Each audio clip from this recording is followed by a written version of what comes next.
नमस्कार दोस्तों, कैसे हैं आप सब। आज भ्रम में मैं आपको उत्तराखंड के उस हिस्से में ले जा रहा हूँ जहाँ खौफ और खूबसूरती के बीच की लाइन बहुत धुंधली पड़ जाती।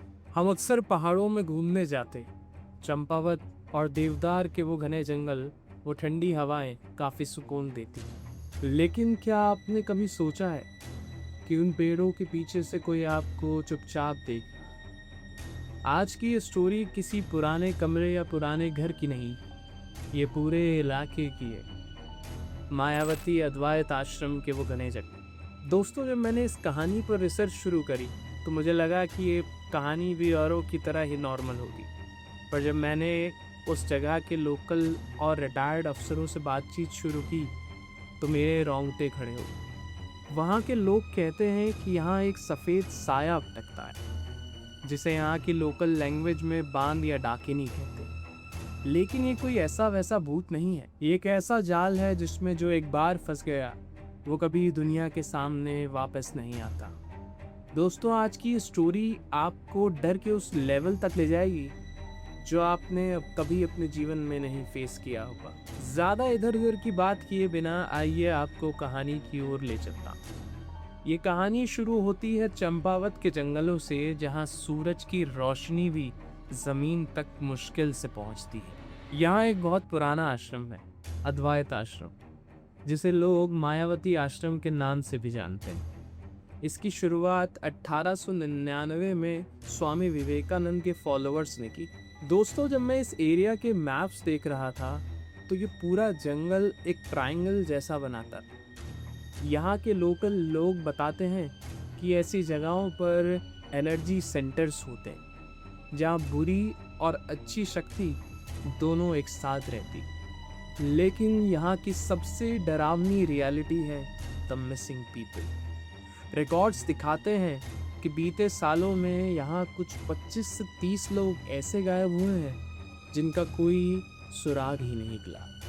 पुलिस फाइल्स में उन्हें मिसिंग या एनिमल अटैक बताकर बंद कर दिया गया। लेकिन स्थानीय लोग जानते हैं कि सच्चाई कुछ और है। उनका मानना है कि ये सफ़ेद साये का ही काम जो आम इंसानों को अपना शिकार बनाता है। अब मैं आपको एक ऐसी घटना बताने वाला हूँ जो एक रिटायर्ड अफसर के साथ हुई थी। ये बात 2012 की है।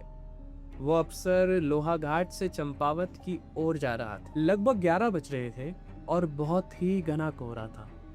जैसे ही वो मायावती के जंगल वाले रास्ते पर पहुंचा तो उसे रोड के बीचों बीच एक सफेद साड़ी वाली औरत दिखी।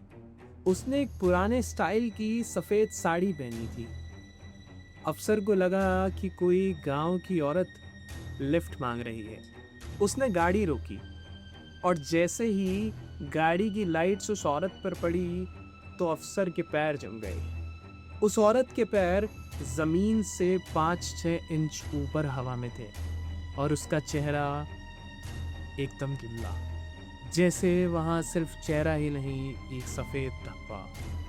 अफसर ने गाड़ी रिवर्स में स्टार्ट करने की कोशिश की, लेकिन गाड़ी स्टार्ट ही नहीं हुई। अफसर को थोड़ी ही देर में अपने पीछे वाले शीशे पर एक जोर का धक्का महसूस हुआ।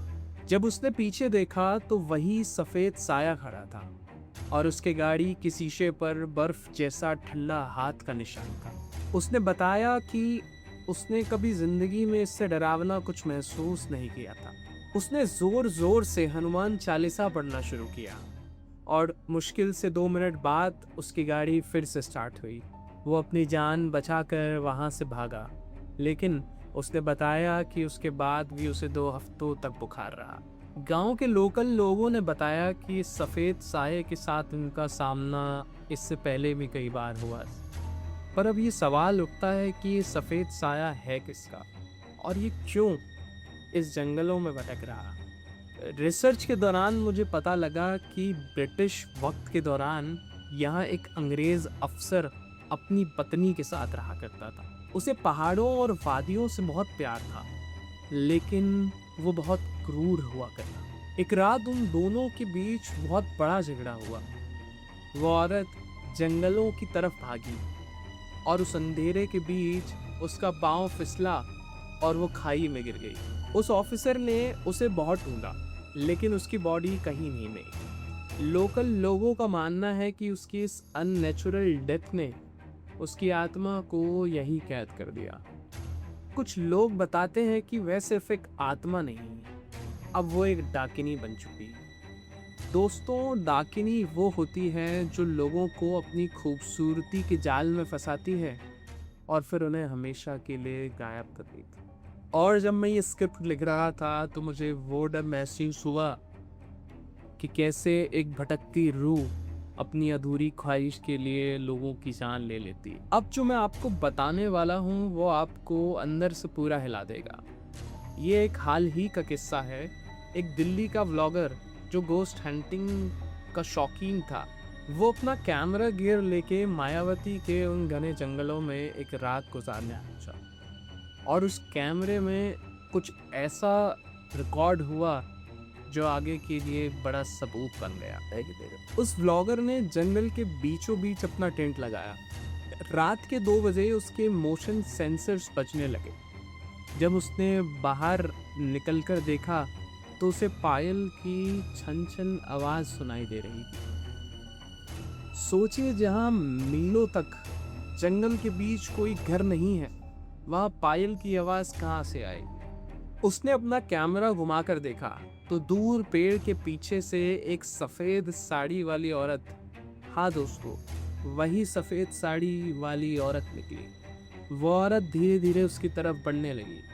कैमरे की जूम लेंस में उसने देखा उस औरत की आंखें थी ही नहीं।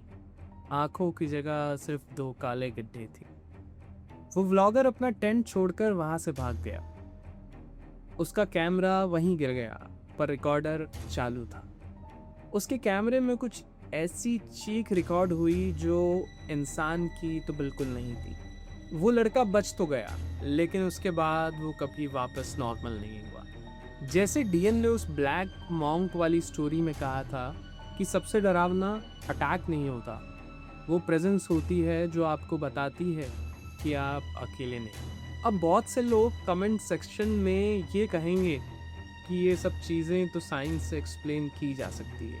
वो कहेंगे कि ज़्यादा ऊंचाई पर ऑक्सीजन कम होती है, जिसकी वजह से दिमाग हेलुसिनेशन यानी कि ऐसी चीज़ें देखता है जो वाकई में होती ही नहीं। लेकिन दोस्तों, मेरा सवाल ये है कि क्या ऑक्सीजन की कमी से गाड़ी के शीशे पर ठंडे हाथ के निशान बनते हैं?